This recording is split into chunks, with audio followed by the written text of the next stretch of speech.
Okay, good tavach. I want to talk to you guys tonight about two topics. I want to see if we can finish up some of the introductory topics tonight that set the foundation for all of Jewish hashkafa, or certainly a lot of it. And we can get into some of the more practical topics that we can talk about, that I talk with you guys about over the next few Matzei Shabbosim, as well as next year in 11th grade on Thursday nights, where we get into many of those in detail. So for tonight, I want to talk to you about, hopefully, two topics. One is, what's the purpose of the world? Why did the Ribbono Shel Olam create the world? After all, we already established the rational approach to our Emunah. That is the uniqueness of Ma'amad Har Sinai. Took a lot of great questions afterwards about that. We talked about understanding the Ramban's Hakdama to the Torah and understanding the basic nature of the Torah and how it was given over generation to generation with legitimacy, with validity and accuracy. So let's now talk about, why did the Ribbono Shel Olam create the world? I think that's one of the next logical questions to ask. For what purpose? After all, we know Hashem is an infinite being. He doesn't need anything. And for him to create the world and to really do anything, we could ask, well, what was the purpose of that? He's not lacking anything. So we're going to try to understand that as best as we can. Let's not be confused as we talk about this topic. Even if we have a question that we come to in this range, in this topic, that we ask and we cannot answer. We do not have a good answer to that question. This is all now beyond, is Judaism true? Is there a God or not? That we spoke about already. Many of us, hopefully all of us, have that emunah within us without even needing to approach it rationally. But we approached it rationally, hopefully for us to give chizuk to our emunah. And that we're setting aside now. None of the other questions that we ask afterwards about any particular mitzvah, why this mitzvah, why did Hashem do that, why doesn't he do it this way, all that are just, let's try to understand Hashem and his ways more and more. But even if we can't understand Hashem or his ways, it does not belittle, diminish whatsoever our emunah or even the rational approach to Yiddishkeit, to the fact that there is a Ribbono Shel Olam, that there is a God, a creator of the world, a creator of all of us and all of Judaism, all of Yiddishkeit. Okay, so really the Derech Hashem spends much of his Sefer discussing and understanding the complexities of the Ribbono Shel Olam and why he created the world. And there will come a point at which point we'll say, we can't fully grasp the Ribbono Shel Olam. He's infinite, we are finite. He's beyond time and space, we are bound by time and space. Our brains are only capable of comprehending to an extent. And that has been true. We've seen that so many times with mistakes that we've made, both in the secular world and even in the Torah world, as we go through sugyas and we try to understand things. Many things, at least initially, are beyond our comprehension, and we then realize our mistakes sometimes many years later. So we should recognize, with a dose of humility, we cannot understand everything. We're not designed. Anybody who looks at the human brain and says, well, that should be able to understand everything. Why? Why? Maybe it understands more than everything else in the world that exists in the world from the animal kingdom, but why should it be able to necessarily understand everything? Spiritual realms and things beyond the grasp of the human mind are perfectly understandable to exist and will be just that, not fully understandable to the human brain. But again, this is after already establishing the existence of the supernatural, even through rational means. So let's take what we can. The Ribbono Shel Olam is the essence of all good. He is pure, emes, tov, pure truth and good. And concepts have definitions to them. They're a reality to concepts. So let's say somebody would ask, why can't the Ribbono Shel Olam make good bad and bad good? Why can't it be that if we rob and steal, that's good, and if you share, that's bad? Parents would have a very different usage of terms towards how they talk to their kids. You can't say sharing is caring anymore. You'd have to say stealing is, and I'll give you a good rhyme for it. There you go. So you'd have to have a whole different vernacular for parents to children. Why can't Hashem just do that? Why can't he switch things upside down? Can he do anything? Can he do anything? And the answer is that yes, he can do anything, but there are definitions to the truths of concepts. And the fact that certain things are inherently good and certain things are inherently bad is not something that is subject for, couldn't he just change that? It is inherently a truth. And the Ribbono Shel Olam being good is inherently a truth. Let's say somebody says, is Hashem able to make himself bad? It's an invalid question. He is the essence of good. And to be able to change those definitions of those basic inherent concepts is not a question of could he do that or not. It's just a question of why is it that way we can discuss. Why is it good to share as opposed to steal? We can discuss. But that is good is not something that's up for discussion. It is an inherent definition and truth. And so the Ribono Shel Olam is the essence of good. Part of being pure good is bestowing good onto others. Anything that is absolute pure good and is not also sharing good, giving good to others, that's a lacking in the goodness of that source of good. So for it to be perfectly good, whatever we're talking about, it has to also include giving good to others, bestowing good onto others. And that in a nutshell is why the Ribono Shel Olam created the world. He created the world to make beings that are still an extension of him to a large extent. We all are a chelek Elokim. We're all have an neshama, which is a chelek of the spiritual world, of the Ribono Shel Olam. The whole world really is an expression of the Ribono Shel Olam's existence, but somehow we don't understand it exactly. I can tell you the Kabbalistic term of tzimtzum. Somehow he minimized himself, took himself out. Somehow we don't understand exactly how these things manifest. We can come to deeper and deeper levels of understanding beyond what I know, delving into the range of Kabbalistic wisdom and how it goes through spheros and different lenses and different filters until it comes down to this world from his presence. But I don't really know what those things mean, so we're not going to get into that. You'd have to speak to a respected Kabbalist. And by the way, on the topic of Kabbalah, if you want to have a whole separate shmooze, we can. But as a side point, generally those who know don't tell, and those who tell don't know. So if you use that principle as a guideline, and somebody advertises in full paid ads in the newspaper, come and I'll tell you your future, he's probably in the those who tell don't know category. So, just a basic word of caution when it comes to these mikubalim. But for sure, there are people who know these things. They just usually are not out there and easily accessible for everyone to get the secrets of what's supposed to be Torah's Nister, the more secretive part of the Torah, not come one, come all. Let me teach you this first, we'll get to Bava Metzia later. No, it's the opposite. That's a side point. So the Ribono Shel Olam is the essence of Tov, and therefore part of being Tov is to be meitiv, is to give over good. He created the human being, the whole world, for the purpose of Adam, for the human race, for human beings. He created human beings that they should be able to have the ability to choose good from bad, to be able to, in this world, live, do what his ratzon is, and ultimately get, and here's the good that he wants to bestow, let's call it Gan Eden, Olam Haba. The greatest reward, the schar of living life in the way that a person's supposed to live. And we're going to go through many points on this, so I'm going to wait for questions till the end, because let's see if we answer the questions as we go through it.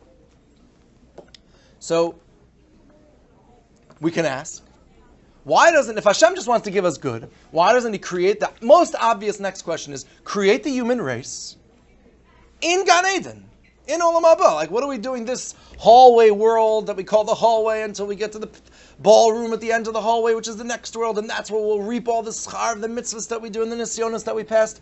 Why are we going such a long run over, such a long way? Just straight. Create us. We should all be born into Olam Haba and Gan Eden. We'll all bask in the unbelievable pleasure of the Ribono Shel Olam's presence and his Shechina and whatever that is exactly. But it's going to be the most pleasurable thing, I think, as we mentioned before. And we'll get it straight. What's with all this? What's with this world? What's going on over here? So, the answer that's given to that is a concept called Nahama de Kisufa, the bread of shame.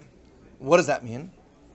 The concept basically is that what is the greatest way in which you can give a present to someone?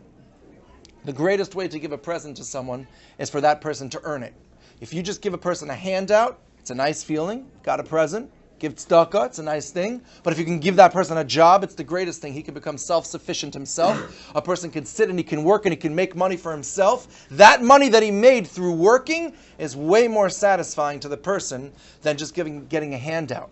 And even though on the surface a person can think to himself, no, I could be lazy and still get money. Yeah, there's a certain giddiness and joy level to that, but deeply satisfying, meaningful, and fulfilling in life is the fact that a person accomplishes and through that is able to support himself, his family, etc. So that is what this world is all about. It is an opportunity for us to really be able to fail, but also be able to succeed through hard work over the course of a lifetime, thereby earning the reward that the Ribono Shel Olam is going to give to us in the next world.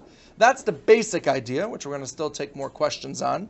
I'm going to present. That's the basic idea of understanding why the Ribono Shel Olam created the world. It's for us to earn the reward that ultimately He, as the source of good, wants to bestow upon us to give us that pleasure, that goodness, that perfect goodness. So now we can ask, why doesn't the Ribono Shel Olam change our psychology? Right? Okay, so Hashem makes it that that's the way we should get the reward because that's the most gishmak, that's the most pleasurable for us to earn it. Why can't He just make it that we'll feel the most pleasure without earning it? Anybody could take a drug and through that feel good even when there's nothing to feel good about. It's simply manipulating the neurotransmitters and neurochemicals in your brain that give you most of the emotions that you feel, or perhaps all the emotions. So why not just make us feel good through us not working? Hashem could do anything. Manipulate the way that the human mind works, and we'll feel good without working. Isn't that simpler? If He wants to give us the greatest good, give us the most amazing reward, and make it that we're going to feel it in the most amazing way, as if we worked for it, even if we didn't. The answer to that question really says that surface level, which maybe some of you were aware of, is only that, the surface level. There's a deeper level to understanding this. Because really it's not perfectly accurate. Really, the greatest reward that the Ribono Shel Olam could give to us, and the greatest pleasure we could have for our neshama, which is the most deeply satisfying pleasure that we can experience for eternity, because our neshamas are eternal, they're not bound by time, in the next world, is for us to make ourselves more and more and more like Hashem. Let me repeat that because this is the crux of the whole thing. It's for us to work on our neshamos, to make our neshamos more and more dome, more and more similar to Hashem. We can never fully achieve that in this world because we're not perfect. But that is what it's all about. The Sefer Tomer Devorah goes through all of the midos, again, Kabbalistic concepts, whatever that means, the character traits of Hashem, whatever that means. But it's categories of what? Paths towards making yourself more similar to Hashem. That's what it's all about. That's what this world is all about. We do the mitzvos because doing those and succeeding in the challenges to not do them and rather do them makes us more similar to Hashem. We stay away from the averos.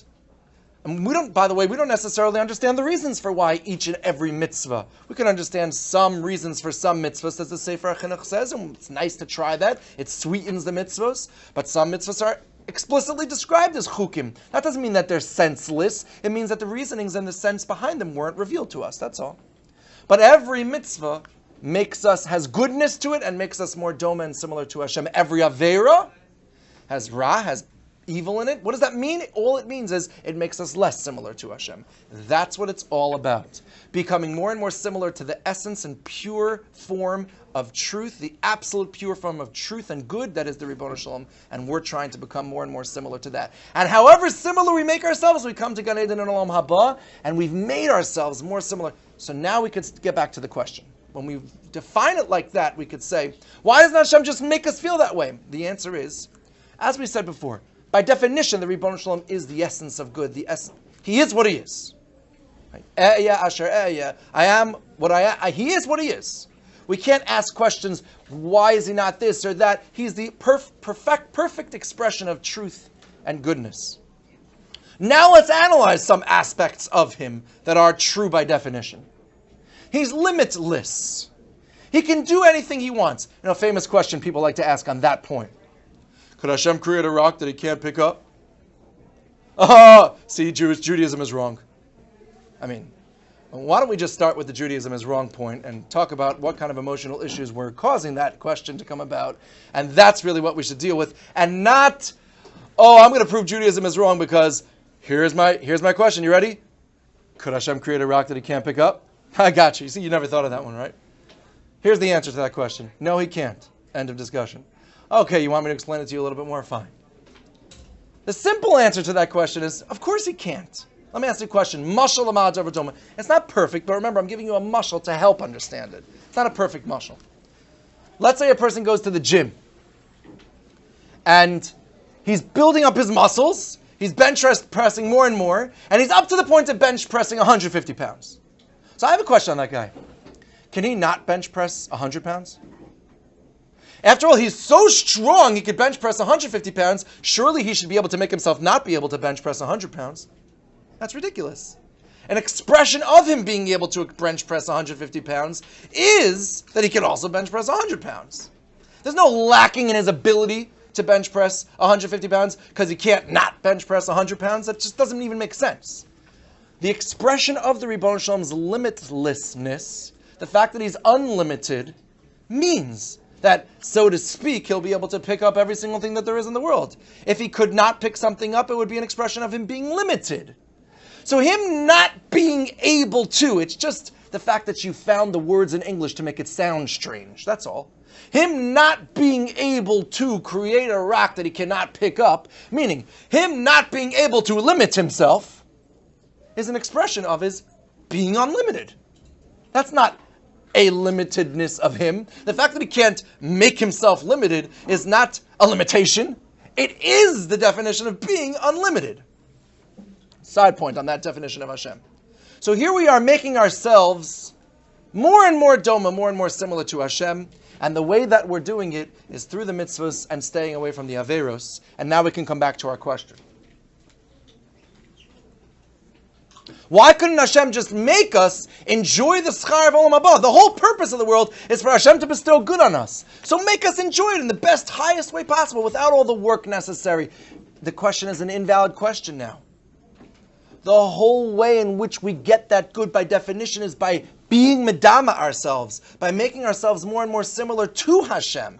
The only way that could be is if two things. Hashem gives us some sort of real bechira, that we could choose good and bad, and we choose good, just like Hashem has the ultimate of bechira, where he can choose to do anything he wants. And that when we get our schar, when we get our reward, it is through the processes of us working through that choice. Just like the Ribbon Shalom, nobody's giving him a handout, because that's impossible. He's unlimited, he cannot receive a handout. So too we are making ourselves more and more doma to Hashem by not receiving the handout from Hashem of the schar, but rather by working to accomplish, to overcome an isayon or whatever, that we then on our own.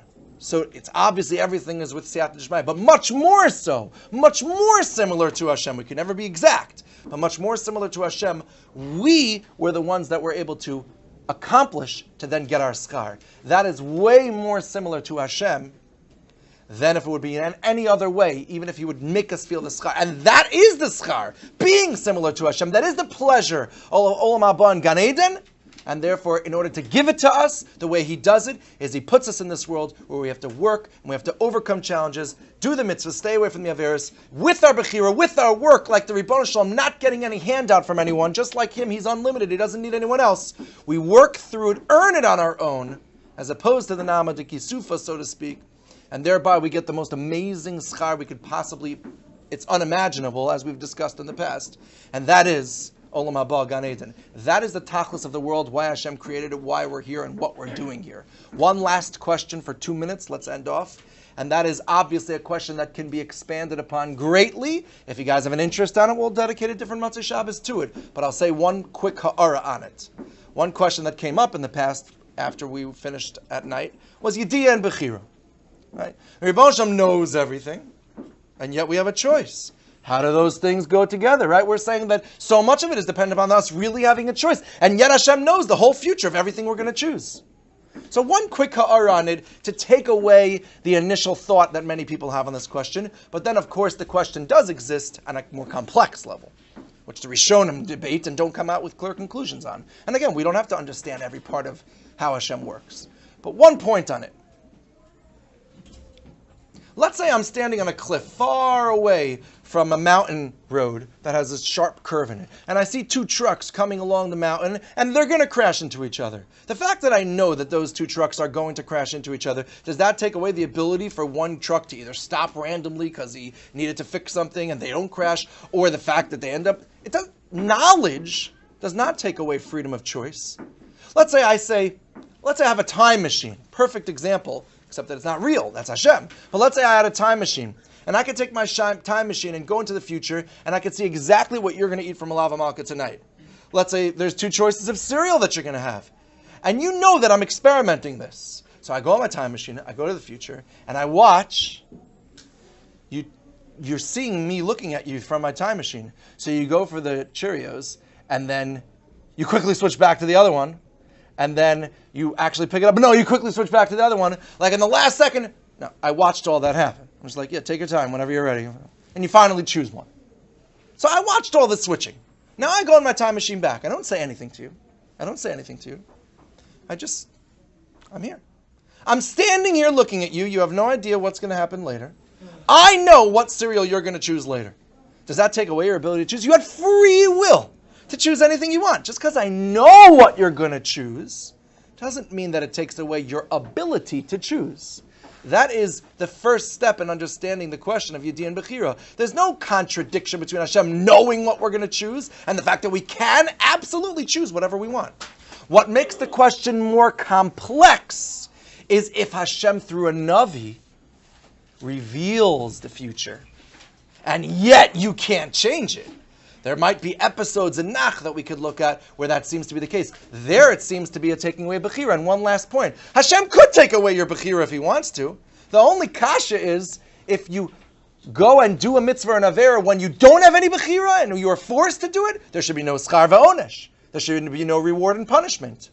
So if Hashem takes away Paro's Bechira and does tons of things to him because of that, it's not a kasha on Bechira. It was a punishment for something he did before already. So now he took away your Bechira. No one deserves their Bechira. It's a nice thing that Hashem gives to you, and that's how you get schar va'onesh. As long as when you have no Bechira, Hashem does not punish you or reward you in those cases, that's fine. But there is such a thing as Bechira, and usually we do have it, and usually it's not revealed to us. The fact that he knows what we're going to choose is not a contradiction at all to the fact that we absolutely have that free choice. A good Tavach and a happy Chanukah.